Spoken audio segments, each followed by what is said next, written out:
Belisario Betancur inicia su periodo presidencial en 1982 con la bandera política de la búsqueda de la paz en Colombia. Diferentes hechos y situaciones que marcaron la historia del conflicto en nuestro país ocurrieron en su periodo, que va desde 1982 a 1986. En 1984 enfrenta los tiempos de desafío de Pablo Escobar al gobierno de los Estados Unidos. Se presenta el asesinato de Rodrigo Lara Bonilla, su ministro de Justicia, y al día siguiente se firma por parte del gobierno nacional el tratado de extradición con los Estados Unidos. En 1985 se empiezan a presentar atentados y se presenta la toma del Palacio de Justicia en pleno centro de Bogotá. Más de 200 personas secuestradas, un alto número de fallecidos, entre ellos importante número de magistrados de las altas cortes. En 1986, en medio de la desconfianza de las élites locales, recelo de las Fuerzas Armadas y una actitud reticente por parte de la Iglesia Católica, empieza a decaer el proyecto de la búsqueda de la paz en Colombia por parte del presidente Belisario Betancur. El expresidente Virgilio Barco, en el periodo de su mandato de 1986 a 1990, ocurrieron acontecimientos importantes donde se destacó el inicio de su mandato, que fue el 7 de agosto de 1986. Se inició a un proceso de gobierno de oposición para poner punto final al Frente Nacional. En 1988 se realizó la elección popular para alcalde, al igual que crear la Consejería Presidencial para los Derechos Humanos. En ese mismo año retomó y fortaleció el Programa Nacional de Rehabilitación PNR, al igual que ampliar los programas del Fondo de Desarrollo Integral Campesino DRI. En el año de 1989 se logró establecer un proceso de paz formal entregando las armas las guerrillas del M-19.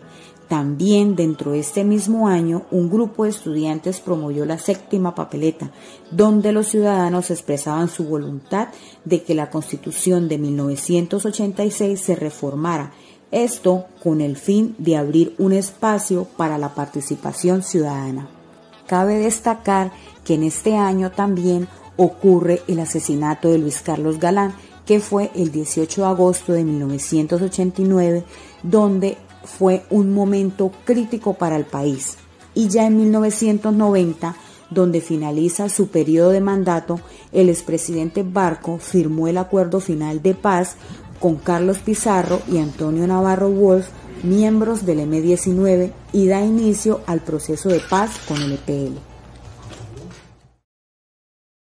Campo psicosocial, las implicaciones del desconocimiento de la historia, de los agujeros negros y la memoria colectiva de los colombianos nos lleva a una intervención errada y de forma negativa. Consideramos que es importante que todos los colombianos deben estar enterados de los cambios que se presentan al interior del conflicto armado en Colombia, ya que se han intervenido diferentes actores de orden económico, político, basado en el acompañamiento psicosocial. Por esto es importante que desde la perspectiva de la caracterización y la práctica psicosocial se construya un diálogo para concretar y diseñar soluciones y prescripciones entre todos los participantes. Por tal razón, lo psicosocial procede desde lo que ya se ha vivido, lo que ya se ha venido trabajando, de la realidad del contexto.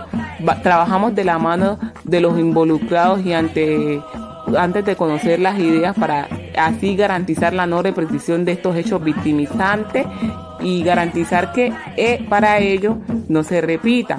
Porque es importante que los colombianos conozcamos nuestra historia pasada y hagamos el ejercicio de la memoria colectiva en el presente con el fin de construir el pasado del futuro. Es importante que los colombianos conozcamos nuestra historia, porque si no vivimos enterados de los acontecimientos pasados, podemos caer en los mismos errores, especialmente si no conocemos lo que han sido los distintos procesos de paz de nuestro país.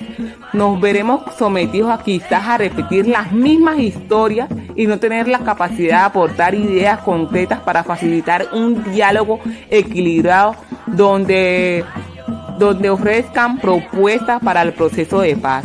Estudiar y conocer nuestra historia nos facilita la incorporación en nuestro presente y así conocer nuestra realidad actual. Debemos ir al pasado, saber cuáles fueron los aspectos negativos y positivos en los distintos procesos de paz, los periodos de los presidentes y tratar de entender los mismos, ya que estos nos permiten entrar en el contexto actual, hacer un ejercicio de la memoria colectiva en el presente.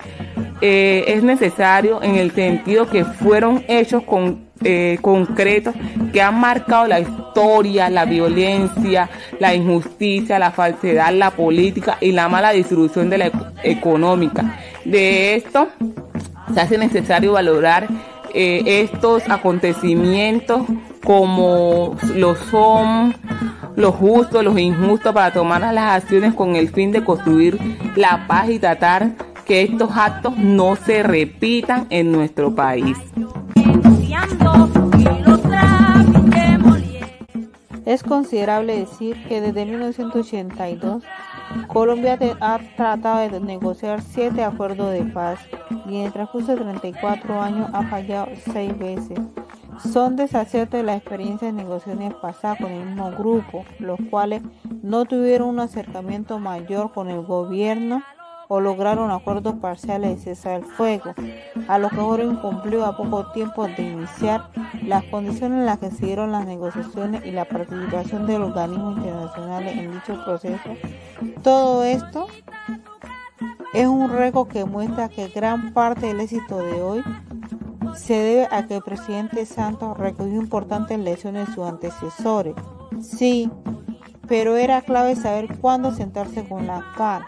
Pero más importante, y uno de los grandes méritos, era reconocer que la construcción de la paz es una obra histórica y no personal.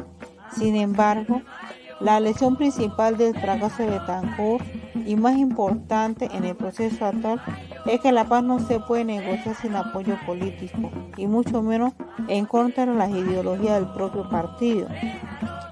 También es considerable decir que podemos relacionar los aciertos con el desarme efectivo de la mayoría de las FARC, la participación ciudadana en la implementación, la FARC como partido político y con la reintegración de algunos de sus miembros a la vida política, social y laboral.